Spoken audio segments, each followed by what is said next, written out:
Hello everyone. In this video, we are going to see how to use SyncMate's WooCommerce integration. So firstly, you will need to install the SyncMate plugin from WordPress and activate it once it is installed.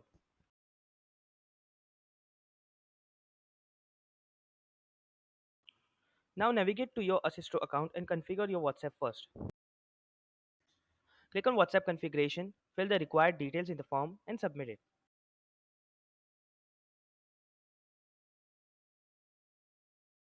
Now click on connect and wait until the QR is visible. Then open WhatsApp on your phone and scan the QR code. Once you scan it, click on next and test your WhatsApp connection.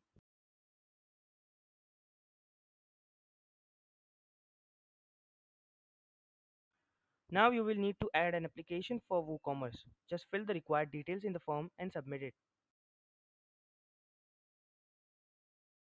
Once your application is created, go to the settings page and copy the token. Now in your WordPress dashboard, navigate to the SyncMate tab and open WooCommerce page.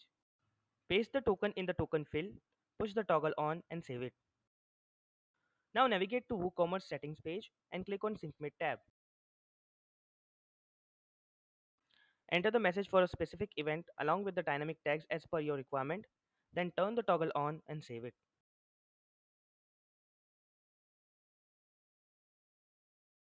That's it. Now whenever a certain event happens, an automated WhatsApp message will be sent to the customer instantly.